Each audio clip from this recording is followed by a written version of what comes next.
Chers amis, chers auditeurs, bonjour, Monique Nakache à l'antenne pour Paris Culture et Spectacle. Cette semaine va être une semaine musicale et je vous annonce la sortie d'un album qui aura, souhaitons-le, beaucoup de succès, l'album Confluence avec Benjamin Aluni, à qui je dis tout d'abord bonjour Benjamin. Bonjour, Monique Nakache. Alors Benjamin, vous avez enregistré cet album avec Marine Taureau de la Salle au piano, Oui, Lydia Shelley au violoncelle, et surtout vous nous annoncez un concert qui sera à nul doute magnifique le 7 décembre au théâtre Athénée, Louis Jouvet, n'est-ce pas? tout à fait. Pour la sortie de ce disque, ce sera une occasion de faire découvrir ces musiques et de proposer donc ce double album au public. Et nous allons vous écouter tout de suite pour commencer dans Le Kaddish de Graciane Finzi.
Alors Benjamin, vous avez été reçu en 2005 au Conservatoire supérieur de musique et de danse de Paris.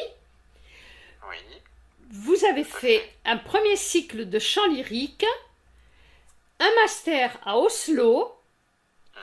En tant que ténor, vous avez chanté au Festival d'Aix-en-Provence où vous avez raflé un prix des amis du conservatoire. Je le dis parce qu'il est très modeste.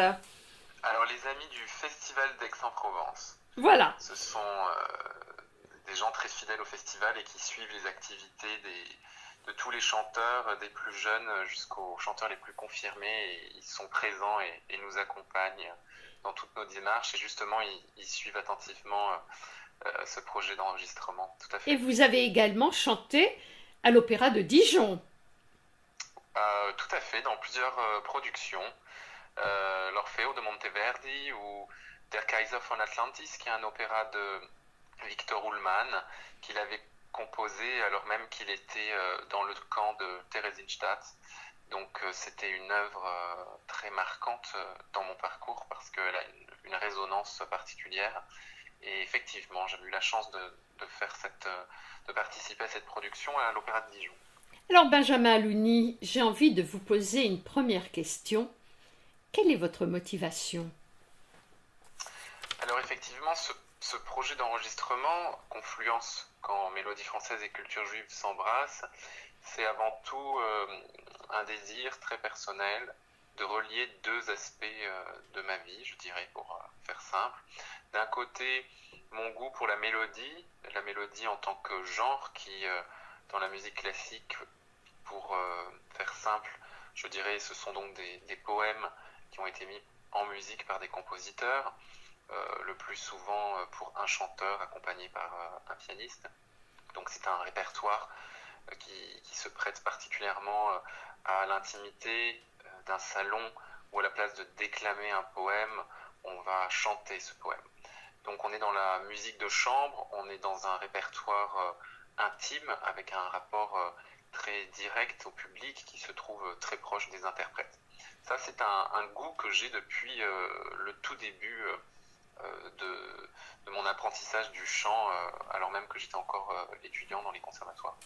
De l'autre côté, il y avait mon désir de rechercher mes origines juives, en partie parce que j'avais été séparé de cela. Il y avait comme une sorte de manque ou une quête, et la musique me paraissait être le moyen le plus naturel, je dirais, une façon de sublimer ce manque. Donc j'étais très intrigué par l'œuvre des deux mélodies hébraïques de Ravel, puisque Ravel, à ma connaissance, n'était donc pas juif ou n'avait pas grandi ou évolué dans des contextes reliés au judaïsme, que ce soit religieux ou culturel.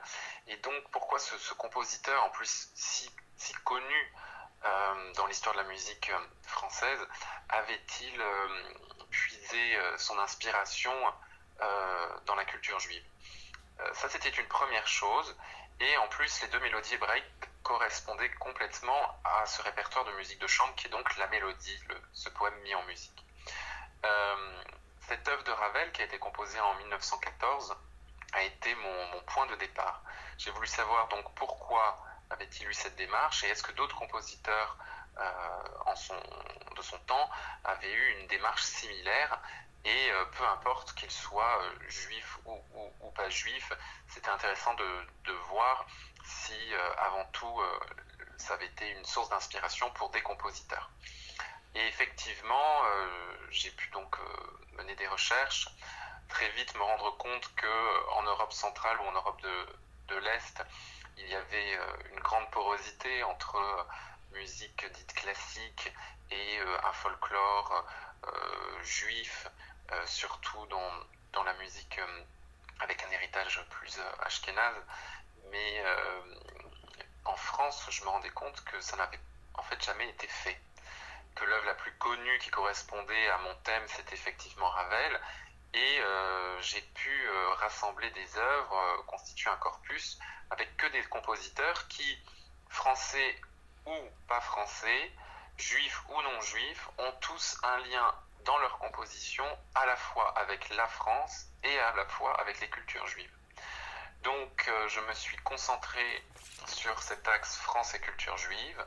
Mon point de départ, Ravel, 1914, et j'ai constitué donc j'ai fait un choix avec le corpus que j'avais pu rassembler, de traverser le XXe siècle, donc jusqu'à 2009, avec le Kaddish de Gracian Finzi, qui est une œuvre qui avait été commandée par un ténor de ma promotion au Conservatoire national supérieur de musique de Paris, qui s'appelle Abdelal Asri, qui est un grand ténor actuellement, et qui lui est marocain, musulman, et il avait fait le choix de demander à Gracian Finzi de lui écrire un Kaddish. Donc cette œuvre, symboliquement, plutôt elle a plusieurs symboles qui pour moi me touchent, et en plus il se trouve que musicalement c'est une œuvre qui m'a bouleversé la première fois que je l'ai entendue. Donc j'ai fait le choix d'ouvrir le disque avec cette œuvre de Gracian Finzi qui est une compositrice que j'aime beaucoup et qui sera présente en plus le jour du concert, donc je m'en réjouis. Benjamin Alouni, toutes ces mélodies sont chantées en hébreu, en français, en araméen, en yiddish. Et en fait, vous allez nous balader comme ça du début du XXe à nos jours. Tout à fait, c'est une sorte d'itinéraire ou de voyage avec toujours cette double identité qui n'en est plus qu'une, mais toutes ces langues ont traversé la France et ont traversé ses compositeurs et ses mélodies. Donc pour moi, c'était très important de pouvoir proposer un panel de toutes ces langues.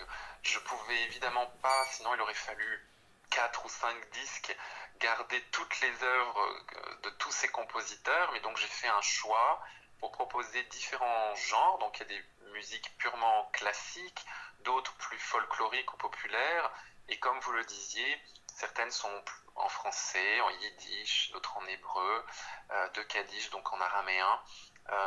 Voilà, je me suis essentiellement concentré sur des œuvres qui n'avaient pas de fonction liturgique, donc des œuvres plus, on dirait, profanes pour la musique classique, à l'exception évidemment des deux kaddish, que ce soit celui de Gracian Finzi ou de Maurice Ravel. Et en même temps, l'un comme l'autre, ce que j'ai pu apprécier en discutant avec Gracian Finzi ou en recherchant aussi l'histoire de ses œuvres du côté de Maurice Ravel, c'est que bien que ces kaddish puissent être interprétés dans un cadre liturgique, la démarche des compositeurs, c'était justement de pouvoir les extraire de leur lieu de prédilection pour être interprétés dans les salles de concert. Et je trouve aussi que cette portée, dans un sens, elle dépasse le lieu du religieux pour être entendue dans des salles de concert et appréciée de tous. Je suis heureux de pouvoir chanter ces œuvres-là dans une salle. Voilà, donc il y a comme une forme de responsabilité ou de devoir que de les chanter et aussi de les avoir enregistrées, parce que beaucoup de ces œuvres n'ont pas été éditées pour certaines depuis les années 30 et pour d'autres sont des œuvres inédites. Donc j'ai pu travailler sur des copies de manuscrits et les enregistrer pour la première fois. Sur cet album, plusieurs mélodies font l'objet d'un premier enregistrement mondial. Donc c'était aussi pour moi en tant qu'interprète un devoir de faire connaître ces mélodies.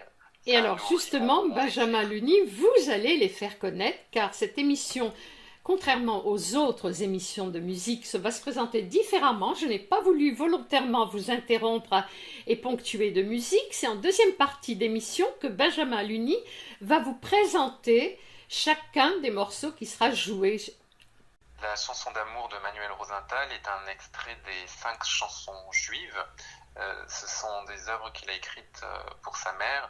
Et ce qui m'a particulièrement touché dans ces textes qu'il a pu choisir, c'est cette porosité qu'il peut y avoir entre ces chansons à la fois profanes, mais avec toujours quelque chose inspiré du religieux, sans être une œuvre religieuse. Donc il y a quelque chose de très délicat et de très doux à la fois, et d'enjoué, elles sont très contrastées. J'ai désiré m'asseoir à son ombre, et son fruit est doux à mon palais. Il m'a fait entrer dans la maison du vin, et la bannière qu'il déploie sur moi, c'est l'amour.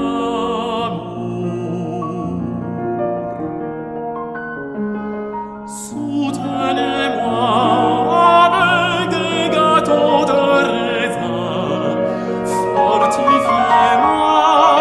avec des pommes, car je suis malade, malade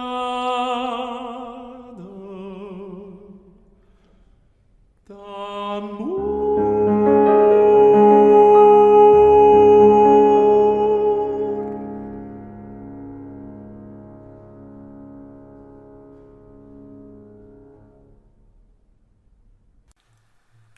La berceuse de Louis Aubert, qui est un extrait des 3 chants hébraïques, a été composée pour une grande chanteuse, Madeleine Gray. Et je vous laisse la découvrir. Elle est en yiddish et elle est pleine de douceur. Et c'est une de mes mélodies préférées, je pense, du disque.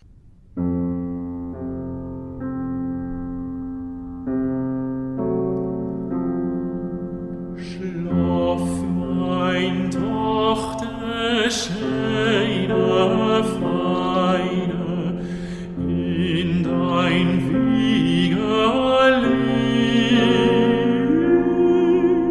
Ich will sich setzen neben dir und singen ein Liederlein.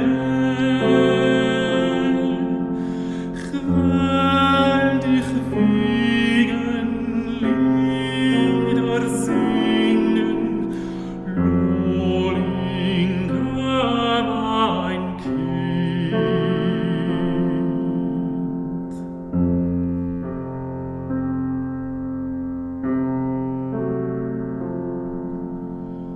Pieszczest sich und weinst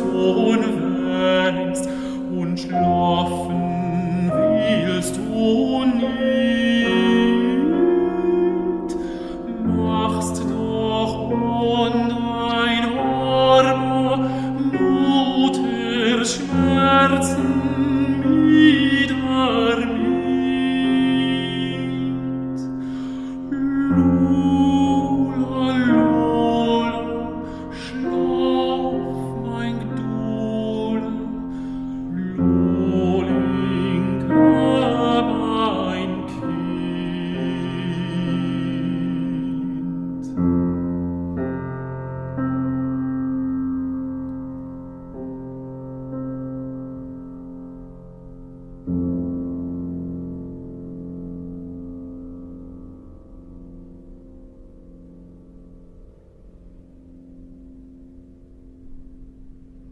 Laila Birna'an, Nuit en Canaan, de Verdina Shlonsky, est un extrait des images palestiniennes, des textes, des poèmes qui ont été composés par Abraham Shlonsky.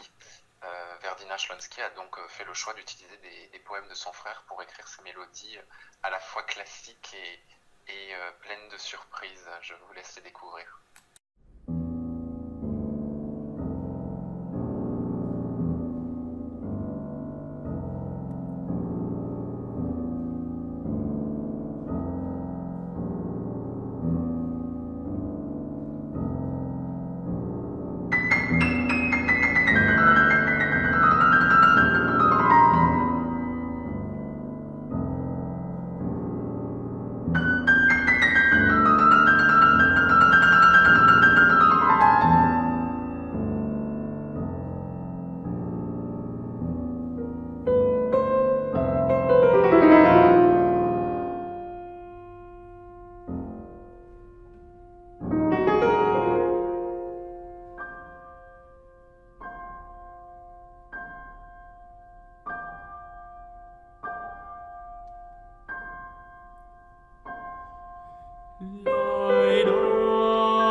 une mélodie de Darius Milhaud extraite des deux chants populaires palestiniens.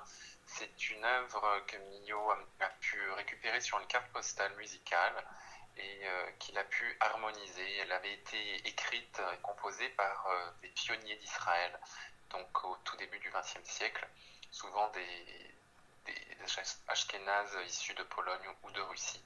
Et Milhaud reprend cette mélodie populaire à son compte et il l'harmonise et ça donne donc cette mélodie un peu particulière.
C'est qu'il est à mi-chemin entre la mélodie classique et la chanson de cabaret.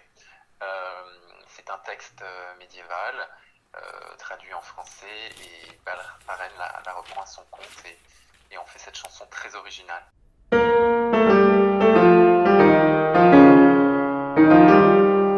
Ce que j'avais, je l'ai porté sur le marché du monde. L'amour, la paix, la vérité et le bonheur du monde.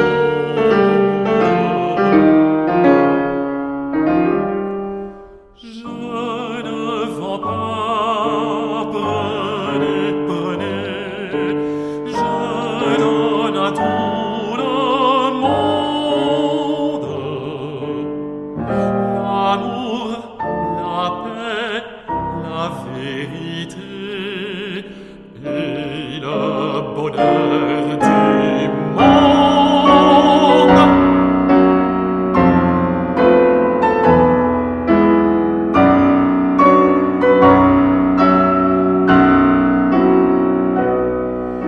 Ce que j'avais, nul ne l'a pris sur le marché du monde.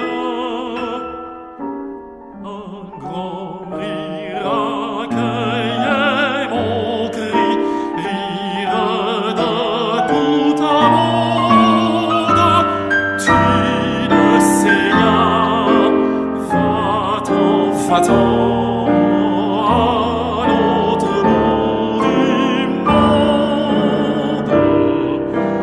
toujours tu seras un enfant sur le marché du monde.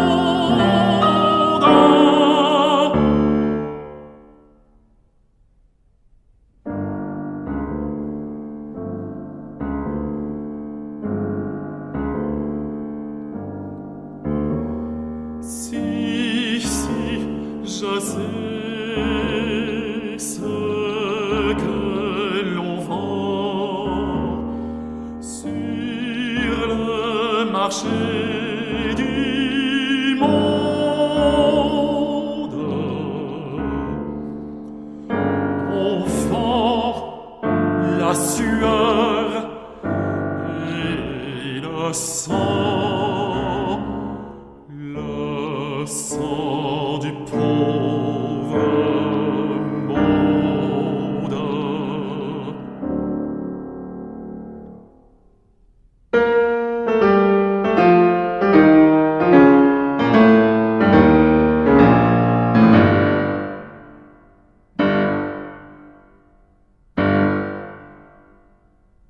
Elfent Rebetzin, ouvrez la porte, Rabine, est une mélodie extraite des 6 chansons populaires de Léon Algazi, pleine d'humour, où des chassidiques viennent demander à la rabbine d'ouvrir la porte. Elle a très peur de se faire voler ses cuillères en argent, et puis au final, ils finissent par trinquer tous ensemble en étudiant la Torah avec joie. Trebetzin, ich seh ihm gehen, wollen sich freuen, ich seh ihm gehen, im Pantoffel, sie wollen sich gewinnen, die silbernen Löffel, ich seh ihm gehen, im Pantoffel, sie wollen sich gewinnen, die silbernen Löffel. Rebetzin, hat kein neuere, ich seh dem gehen, lernen teure. Rebetzin, hat kein neuere, ich seh dem gehen, lernen teure.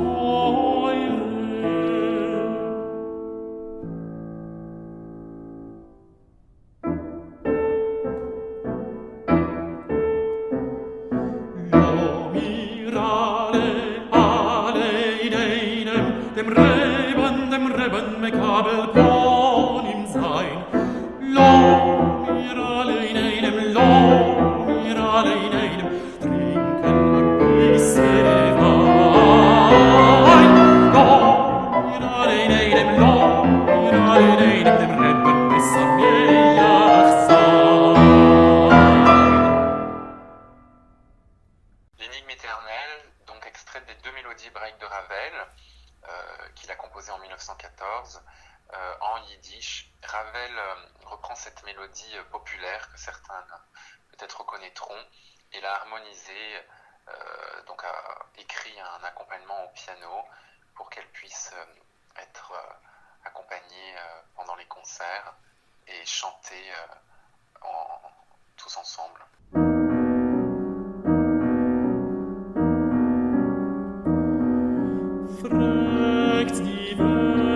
Die alte Kasche, tra-la, tra-la-la-la-la, tra-la, tra-la-la-la-la. Entfährt man, tra-la-la-la-la-la, tra-la-la-la-la.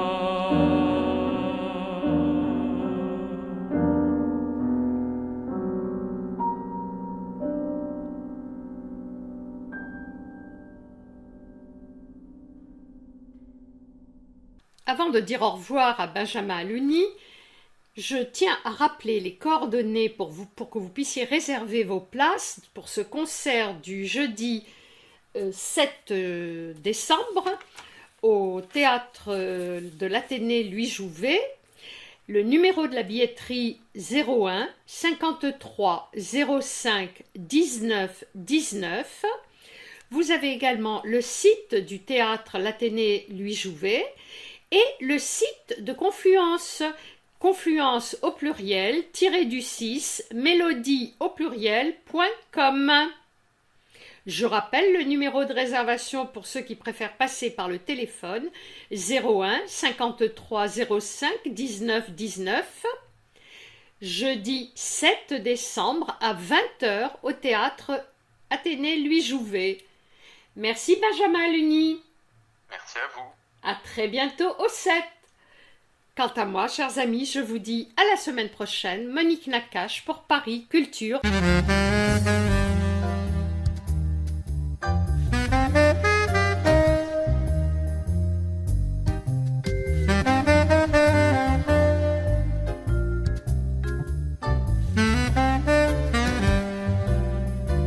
Et spectacle.